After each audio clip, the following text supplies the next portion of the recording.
नमस्कार विद्यार्थी मित्रांनो, आज आपण इयत्ता 7वी मधील विषय आहे जनरल सायन्स यामधील जो पाठ आहे पाठ दुसरा आपण पाहत आहोत। तर या दुसऱ्या पाठामधील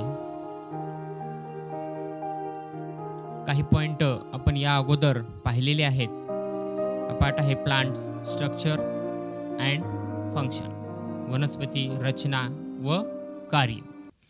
तर यामधील जो रूट आहे पॉइंट आपण या अगोदर पाहिलेला आहे।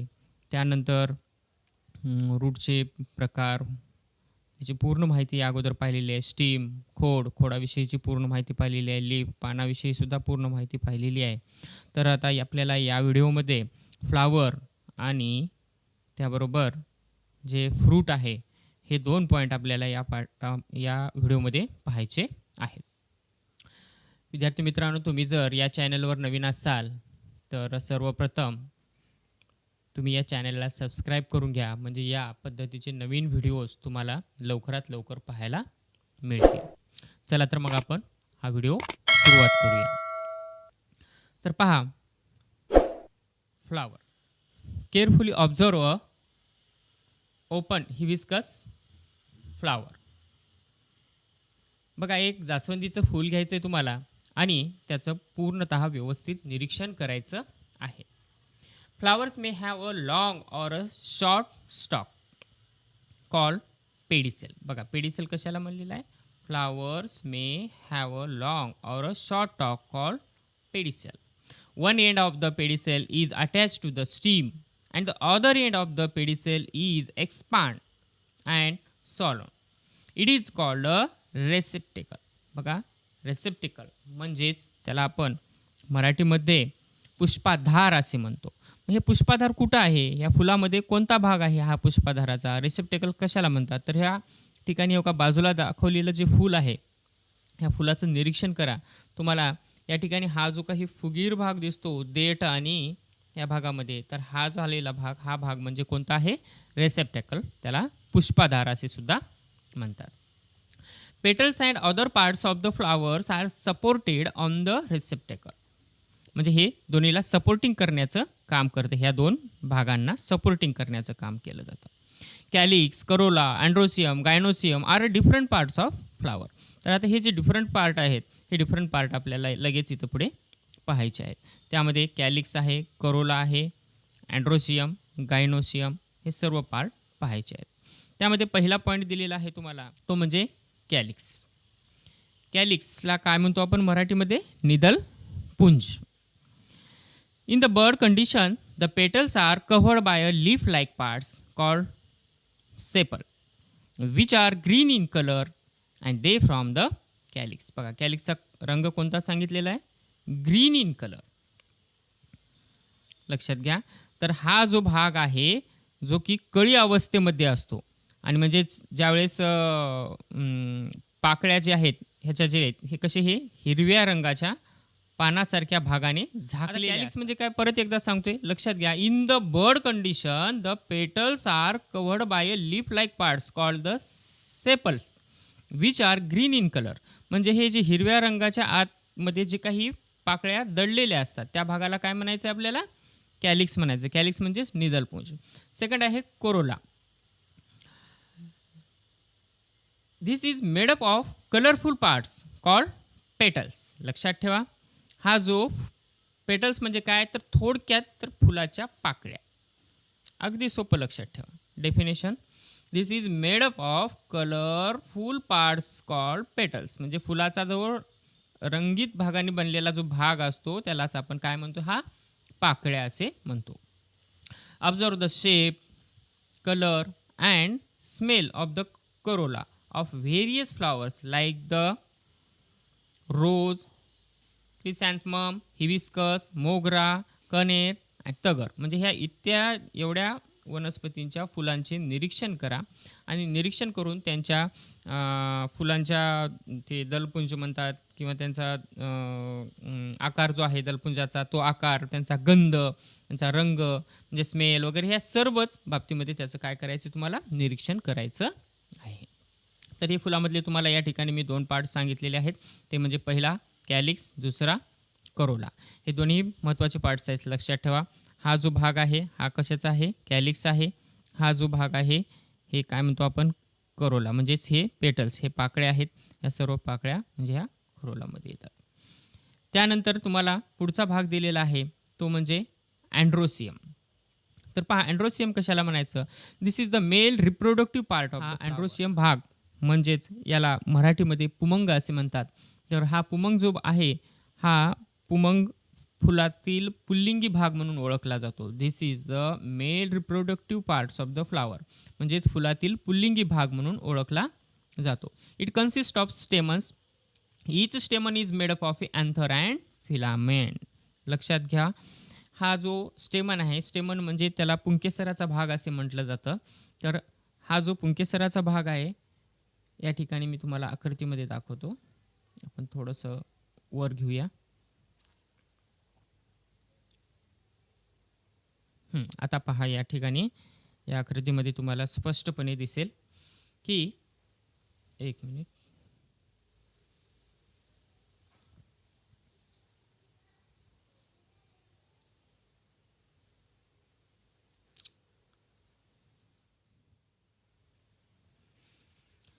पहा, यामध्ये अँड्रोसियम म्हणजेच हा, this is the male reproductive part of the flower. It consist of stamens.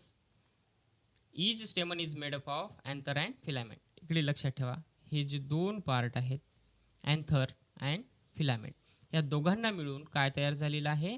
हा अँड्रोसियम हा जो भाग आहे हा तयार झालेला आहे. त्यालाच आपण पुमंग असे म्हणतो. तर दुसरा जो पार्ट आहे तो म्हणजे gynoecium. This is the female reproductive part of the flower. तर हा फुलातील स्त्रीलिंगी भाग म्हणून ओळखला जातो.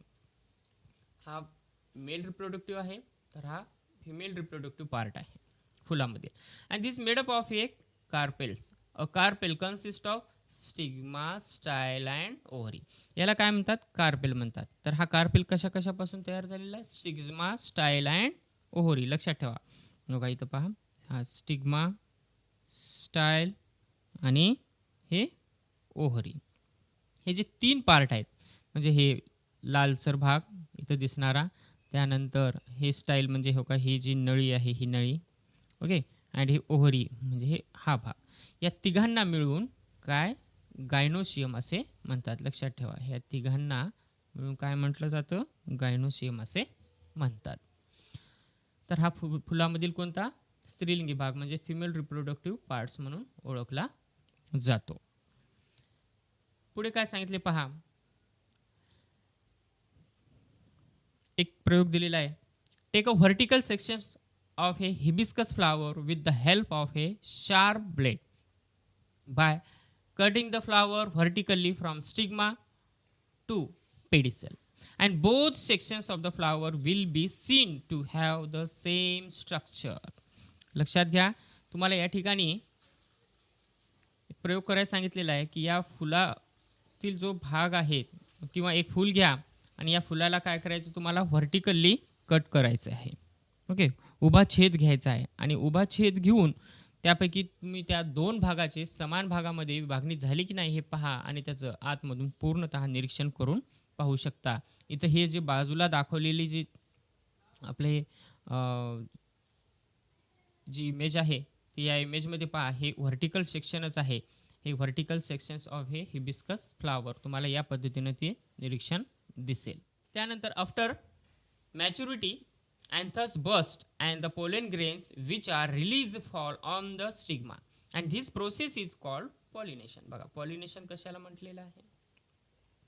जे परागकोश असतात, ओके, अँथर, हे जे परागकोश आहेत, हे परागकोश पक्व झाल्यावर फुटतात आणि त्यातील जे परागकण आहेत ते कुक्षीवर जाऊन पडतात आणि याच क्रियेला आपण काय म्हणतो? पॉलिनेशन असे म्हणतो. आता आकृतीमध्ये जर पाहायचं झालं तर या ठिकाणी पहा, हे जे आहेत अँथर, हे अँथर परिपक्व झाल्याच्या नंतर म्हणजे मॅच्युअर झाल्याच्या नंतर हे जे कुक्षी आहे या कुक्षीवर पडतात या ठिकाणी. This process is called pollination. परागीभवन. Due to pollination ovules in the ovary get fertilised and fertilised ovules from the seeds and the ovary develops into the fruit. मग नंतर त्यांचं त्या फळामध्ये रूपांतर होते. म्हणजेच या परागीभवन जी क्रिया आहे, या परागीभवन क्रियेमधून अंडाशयातील जे काही बीज आहेत, ह्या बीजांडाचे फलन होऊन त्याचे रूपांतर बीमध्ये होते, तर अंडाशयाचे रूपांतर कशामध्ये होते? फळामध्ये होते. ही क्रिया तुम्हाला पूर्णतः फूल व फुलापासून फळ कशा पद्धतीने तयार होते हे तुम्हाला या ठिकाणी दाखवलेलं आहे.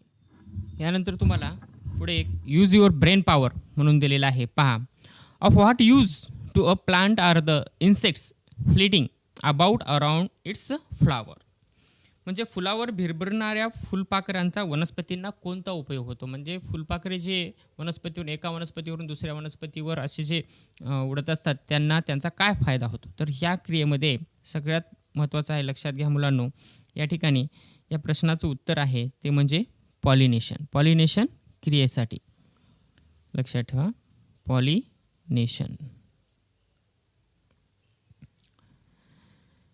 त्यानंतर तुम्हाला एक चार्ट दिलेला आहे. या चार्टचं तुम्ही निरीक्षण करा. Observe the various flowers and complete the following charts. Name of flowers. Okay, तुम्हाला जे माहीत आहेत त्या फुलांची नावं इकडे टाकायची आहेत. नंबर ऑफ सेपल्स, त्यामध्ये निदल संख्या किती आहे, सेपलची संख्या किती आहे ती टाकायची आहे. त्यानंतर सेपल्स फ्री टू युनायटेड, निदल म्हणजे कसे जोडलेले आहेत का ते स्वतंत्र आहेत ते करायचे तुम्हाला या ठिकाणी. त्यानंतर नंबर ऑफ पेटल्स म्हणजे दलांची संख्या, म्हणजे पाकळ्यांची संख्या किती आहे काय नाही हे इथं लिहायचं आहे.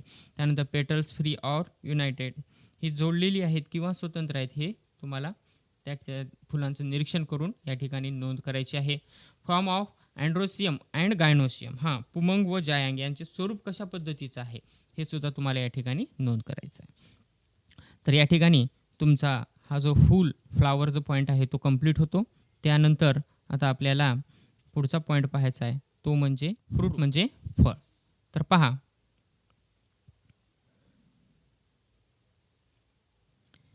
यामध्ये फ्रूट्स म्हणजे फळ.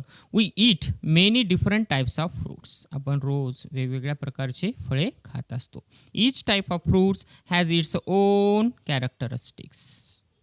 लक्षात घ्या, त्याचं प्रत्येक फळाचे एक वेगळं असं वैशिष्ट्य असतं. There are variations in their shape, colour, taste, it is. Mango contains only one seed, whereas a jackfruit contains of many small fruitlets, each with its own seeds. लक्षात घ्या, या प्रत्येक फळाच्या बाबतीमध्ये त्यांचे बियांचं जर निरीक्षण केलं तर तुम्हाला प्रत्येक फळांच्या बियांचे निरीक्षण हे केल्यानंतर आपल्याला त्यांच्यामध्ये विविधता आहे हे आपल्याला आढळून येतं. म्हणजे सांगायचं असं, आंब्यामध्ये कसं एकच कोय असते, तर फणसामध्ये, जॅकफ्रूटमध्ये आपल्याला अनेक बिया आढळतात, त्यांचे गरेसुद्धा त्यांच्यामध्ये असतात.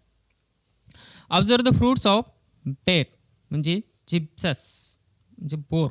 ओके, मँगो, चिकू, Apple, it is. And what do you observe? Each fruit has a different skin or shell or fleshy parts and seeds. In case of fruits like the cashew, its a seed is outside the fruit. तुम्ही जर cashew पाहिलात, okay, लक्षात घ्या, cashew म्हणजे तुम्हाला या ठिकाणी काजू, कॅशूज म्हणजे काय? काजू. तर काजू जर पाहिलात तर त्याचे जे बी आहे ते बी तुम्हाला थोड्याफार प्रमाणात बाहेर आलेलं दिसेल. लक्षात घ्या. त्यानंतर तुम्हाला एक प्रयोग दिलेला आहे आणखीन करण्यासाठी. काय सांगितलं पहा, soak the seed of P, wheat, rice, jowar, groundnut in water for 3 to 4 hours. बघा, हे शेंगदाणे, वाटाणा, गहू, ज्वारी या बिया 3 ते 4 तास पाण्यात भिजवा. Press the seeds with your fingers and observe them. Which seeds gets divided into 2 equal parts. आणि हे असं भिजवल्याच्या नंतर तुम्हाला त्याचं निरीक्षण करायचं आहे 3 ते 4 तासाच्या नंतर. मग आता हे निरीक्षण केल्याच्या नंतर तुम्हाला एक गोष्ट लक्षात येते ती पहा, seed which get divided into 2 equal parts are called dicotyledon seed. लक्षात ठेवा, डायकॉटिलेडॉन्स म्हणजे काय म्हणायचं याला, तर द्विदल बी.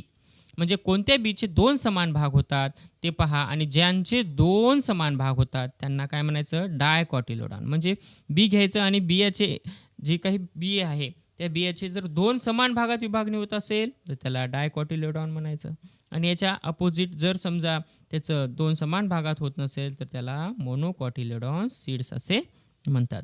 लक्षात ठेवा, seeds which do not divided into 2 equal parts are called monocotyledon seeds. बघा, तर ज्यांचे 2 समान भाग होत नाहीत त्यांना एकदल बी असे म्हणतात, म्हणजेच मोनोकॉटिलेडॉन सीड असे म्हणतात. म्हणजे फळांच्या बियांमध्ये सुद्धा आपण या ठिकाणी 2 प्रकार पाहिलेले आहेत. तर ह्या सर्व फळांचे निरीक्षण करा तुम्ही आणि या सर्व फळांचे निरीक्षण करून त्यांच्या जे बिया आहेत त्या बियांचे निरीक्षण करा. ज्या बियांचे 2 समान भागामध्ये विभागणी होती त्यांना आपण डायकॉटिलेडॉन म्हणतो आणि ज्यांचं 2 समान भागामध्ये विभागणी होत नाही त्यांना आपण मोनोकॉटिलेडॉन सीड्स असे म्हणतो. मुलांनो, यानंतर हा आपला पाठ या ठिकाणी संपलेला आहे.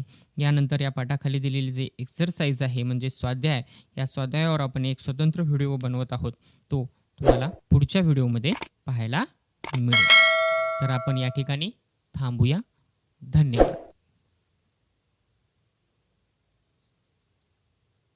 असेच नवनवीन व्हिडिओ पाहण्यासाठी चॅनल सबस्क्राईब करा, मित्रांना शेअर करा व व्हिडिओला लाईक करायला पण विसरू नका. धन्यवाद.